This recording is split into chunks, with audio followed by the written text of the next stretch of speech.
Tony is not who Tony is.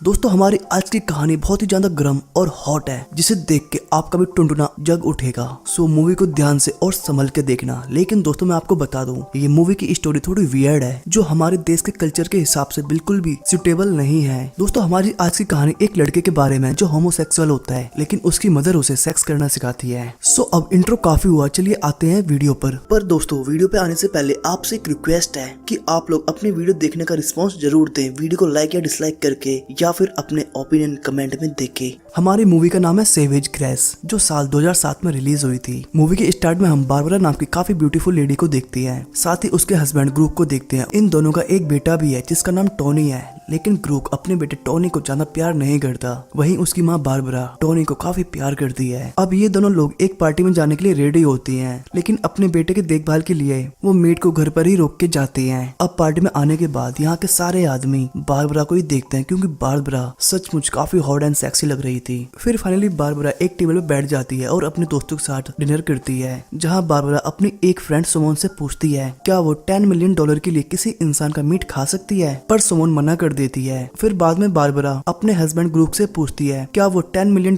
के बदले सुमन के साथ सो सकता है, लेकिन ग्रूक बारबरा के इस क्वेश्चन का कोई आंसर नहीं देता। इवन उसे बहुत गुस्सा आता है। अब दोबारा से बारबरा ग्रूक से पूछती है क्या वो पार्टी के बाद मुझे किसी आदमी के साथ भेज सकता है, तो ग्रूक गुस्से से हाँ आप जा सकती हो। और होता भी ऐसा ही है। पार्टी खत्म होने के बाद बारबरा एक अनजान आदमी से लिफ्ट लेती है और उसके साथ चली जाती है, और ग्रूक अपने घर आ जाता है और लेट जाता है। अब रात में बारबरा घर आती है और टोनी को देखने के लिए झुकती है, पर ग्रूक उसे पीछे से काफी अजीब नजरों से देख रहा था। अब हमें कई साल बाद की कहानी दिखाई जाती है, जहाँ टोनी काफी बड़ा हो गया है और वो अपनी मॉम के साथ ही रहता है, क्योंकि उसके डैड ग्रूक अक्सर बिजनेस के लिए बाहर ही रहते हैं। फिर एक दिन बारबरा और टोनी बाहर घूमने जाते हैं, जहाँ बारबरा टोनी से पूछती है बेटे तुम मुझसे कितना प्यार करते हो, तो टोनी बोलता है माँ आपसे मैं दुनिया में सबसे ज्यादा प्यार करता हूँ, आपके लिए कुछ भी कर सकता हूँ। तो बारबरा बोलती क्या सचमुच तुम मेरे लिए कुछ भी कर सकते हो, तो टोनी बोलता हाँ माँ। फिर कुछ दिन बाद ग्रूक अपने फ्रेंड्स दोस्तों को घर लेके आता है और अपनी फैमिली टोनी और बारबरा से इंट्रोड्यूस करवाता है। लेकिन बारबरा अपने बेटे टोनी को इंट्रोड्यूस करवाते हुए बोलती है कि मेरे बेटे को काफी अच्छी फ्रेंच आती है और ये आप लोगों को एक फ्रेंच बुक पढ़ के दिखाएगा। लेकिन टोनी फ्रेंच बुक को बहुत ही कम यानी अच्छे से नहीं पढ़ पाता। तो एक गेस्ट टोनी का काफी मजाक उड़ाता है और बोलता है तुम बोल रही थी कि इसको काफी अच्छी फ्रेंच आती है, इसने तो एक वर्ड भी नहीं पढ़ पाया। अपने बेटे का मजाक उड़ाने पे बारबरा उन गेस्ट से काफी गुस्सा हो जाती है और उन्हें चिल्लाते हुए घर से बाहर निकाल देती है। अब ग्रूक भी बारबरा से गुस्सा होकर रात में एक होटल में जाकर रुकता है, लेकिन रात में बारबरा ग्रूक को मनाने के लिए होटल में जाती है, लेकिन वो मनाने की बजाय उसके साथ वहीं डुपचुक करने लगती है। यानी आप समझ गए वो क्या करने लगती है।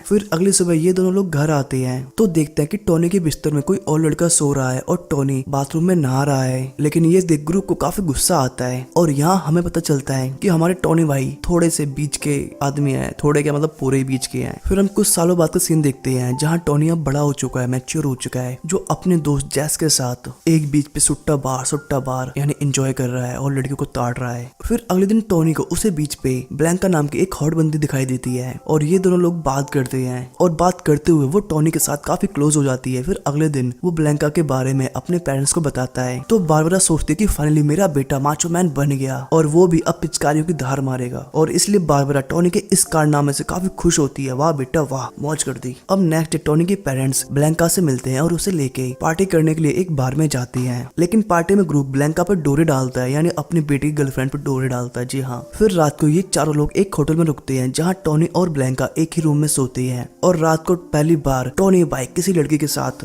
डुपचुक करता है, लेकिन थोड़ी देर में उनकी पिचकारी की दम निकल जाती है और वो ठंडे पड़ जाते हैं। फिर कुछ दिनों बाद हम बारबरा को देखते हैं, जो किसी काम से एयरपोर्ट पे गई थी, पर वहाँ वो ग्रूक को ब्लैंका के साथ देखती है। तब बारबरा समझ जाती है कि ग्रूक और ब्लैंका का चक्कर चल रहा है, और ये गर्म सीन देख के वो गुस्से से वहाँ से निकल जाती है, और गुस्से की वजह से वो एक टैक्सी ड्राइवर के साथ अपनी गुल्लक के छेद में पानी भरवाती है और शांत होती है। फिर घर आ जाती है, पर यहाँ आके वो अलग ही नजारे देखती है। वो देखती है कि उसका बेटा टोनी अपने दोस्त जैक के साथ पलंग तोड़ रहा है और ये देख के उसे काफी गुस्सा आता है। फिर कुछ दिनों बाद वो अपने बेटे टोनी को ग्रूक की सच्चाई बता देती है कि ग्रूक और तुम्हारी गर्लफ्रेंड ब्लांका का नैन मटक्का चल रहा है। फिर कुछ दिनों बाद अकेला होने की वजह से बारबरा भी एक फ्रेंड बना लेती है जिसका नाम सैम होता है और वो उसी के साथ रहती थी और सैम भी उसका काफी अच्छे से ख्याल रखता था, मतलब उसकी सारी जरूरतें पूरी करता था जो ग्रूक पूरा नहीं कर पाता था, समझ रहे हो ना। फिर नेक्स्ट डे टोनी भाई सैम से बात करते हुए देखे जाते हैं जहाँ टोनी को पता चलता है कि सैम भी टोनी का एक जुड़वा भाई है, यानी वो भी एक होमोसेक्सुअल है, समझ रहे हो ना, मतलब बीच का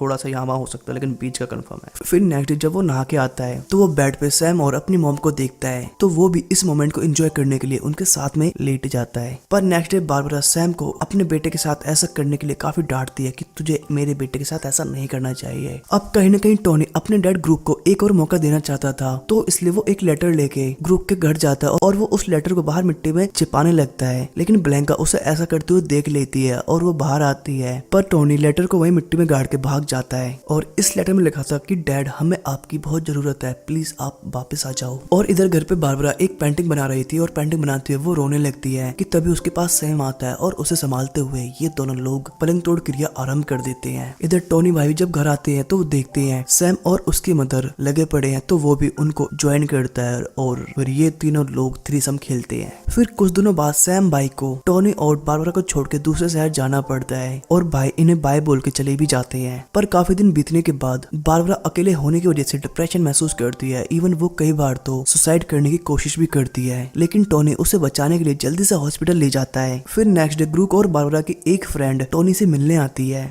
वो टोनी को बताती है कि तुम्हारे डैड ग्रूक अजीब ही किस्म के साइको इंसान है और वो बिल्कुल भी ठीक आदमी नहीं है, तो तुम लोगों को उनसे दूरी रहना चाहिए। फिर कुछ दिनों बाद हम बारबरा और टोनी को एक फ्यूनल में देखते हैं जहाँ ग्रूक और ब्लैंका भी आए होते हैं, लेकिन ग्रूक अपने बेटे टोनी और बारबरा से बिल्कुल भी बात नहीं करता। और अब कुछ महीनों बाद बारबरा और टोनी लंदन शिफ्ट हो जाते हैं जहाँ बारबरा और टोनी नए नए दोस्त बना लेते हैं। फिर कुछ दिनों बाद बारबरा अपनी एक फ्रेंड के साथ मिलने जाती है और घर आके टोनी बारबरा को बताता कि मेरा भी एक गे फ्रेंड बन गया है। और ये सुन के बारबरा को अच्छा नहीं लगता कि उसका बेटा एक गे है, तो इसलिए वो उसकी इस आदत को छुड़ाने के लिए उसे सेड्यूस करने की कोशिश करती है और सेड्यूस करते हुए ये दोनों लोग खुदाई शुरू कर देते हैं और काफी दिनों तक ये लोग ऐसा ही करते हैं, लेकिन पता नहीं क्यों कुछ दिनों बाद टोनी की दिमागी हालत खराब हो जाती है और फिर इसके कुछ दिनों बाद टोनी और बारबरा में किसी बात को लेकर लड़ाई हो जाती है और साइको टोनी भाई चाकू से अपनी मॉम को मार देते हैं और मारने के बाद वो पुलिस को कॉल भी करता है और पुलिस के आने तक वो नूडल्स बॉक्स लेके अपनी मदर की डेड बॉडी के पास ही बैठ के खाता है और जब पुलिस वाले वहाँ आते हैं तो देखते हैं कि ये डेफिनेटली मेंटल हो चुका है और इसलिए पुलिस वाले उसे मेंटल हॉस्पिटल भेज देते हैं। लेकिन कुछ दिनों बाद हमें पता चलता है कि वहाँ टोनी ने सुसाइड कर लिया है और इस तरह इस मूवी का एंड हो जाता है। सो दोस्तों, देखा ना आपने हॉलीवुड की कल्चर्स और वहाँ की मूवीज, पता नहीं वहाँ के डायरेक्टर और प्रोड्यूसर्स क्या सोच के इस तरह की मूवीज बनाते होंगे। और वैसे भी दोस्तों, हर गलत चीज और नाजायज चीज का एंड गलत ही होता है और सच में हमारा इंडिया बहुत ज्यादा अच्छा और सेफ है इन चीजों को लेकर के। सो थैंक्स फॉर वॉचिंग दोस्तों।